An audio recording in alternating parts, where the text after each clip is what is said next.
story is part of Health's #Real Life Strong series, where we are celebrating women who represent strength, resilience, and grace.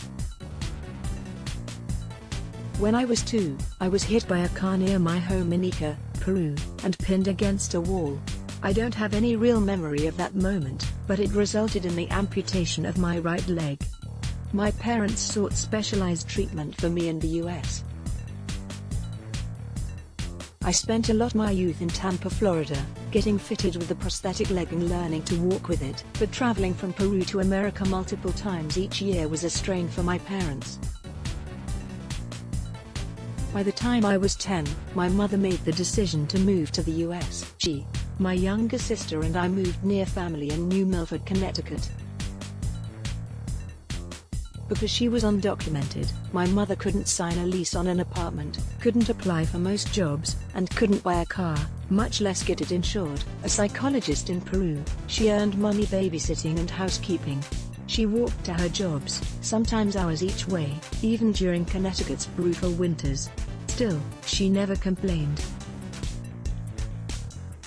I didn't know my mom's status. It wasn't until I began applying for colleges and asked for my social security number that my mom told me, "No tenemos papeles.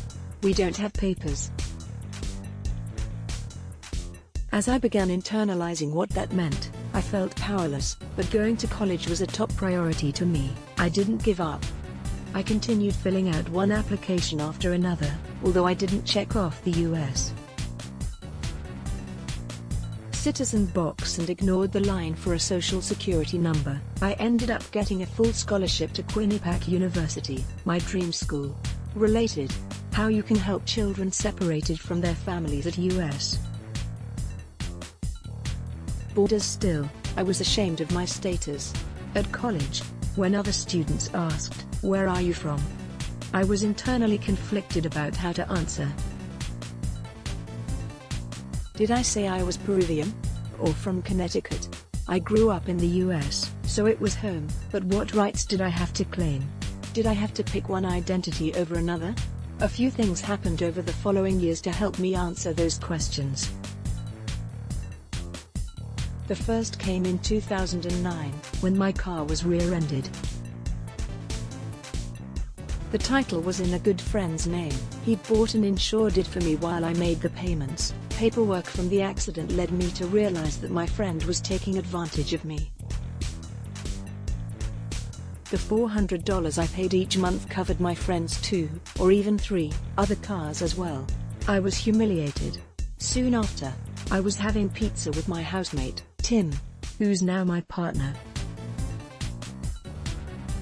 When he noted that I seemed off, I broke down and told him the truth: I don't have papers.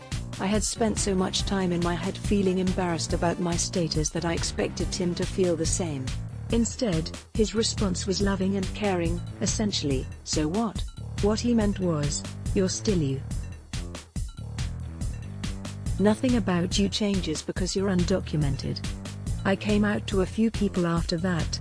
Another friend, a college professor. Then, in 2011, right before I graduated with a degree in sociology and political science, I heard the Senate was going to vote on the DREAM Act, bipartisan legislation to provide a pathway to citizenship for young people with undocumented parents.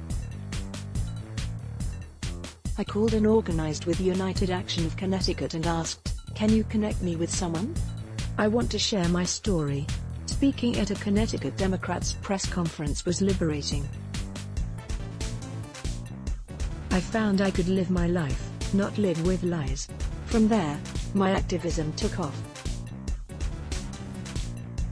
I became Director of Advocacy and Policy for United We Dream, the largest immigrant youth-led organization in the US. Along with so many others, I helped champion the creation of DACA, Deferred Action for Childhood Arrivals, as well as DAPA, Deferred Action for Parents of Americans and Lawful Permanent Citizens.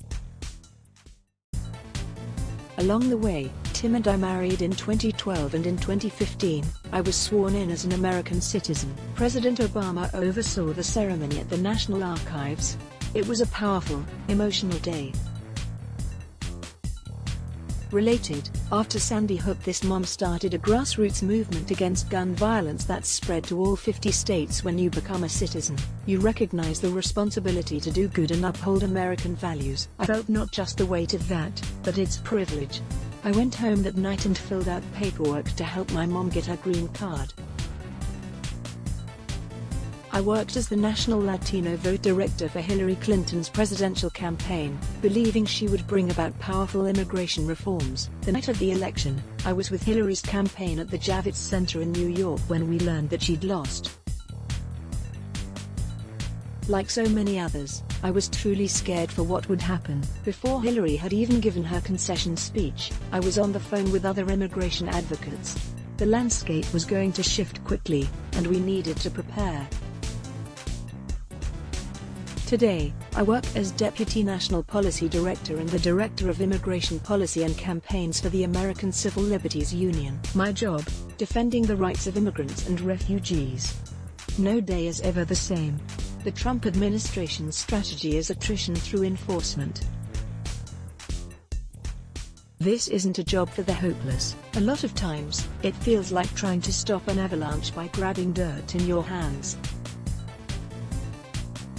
But we have to believe that we can stop it, and turn our country in a different direction. Look at the asylum seekers who've had their children taken from them.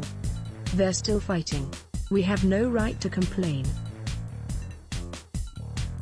After I lost my leg as a child, my parents discouraged people from rushing to help me. There were times I fell down, and instead of picking me back up, my father coached me through the process of standing on my own.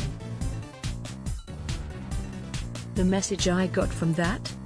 You're going to have many falls, but you'll always have the opportunity to get back up. That philosophy continues to inform my life. We want to hear more amazing stories about #RealLifeStrongWomen. Nominate yourself, or a friend or family member, here. We'll be sharing the most inspiring stories we receive in the months ahead.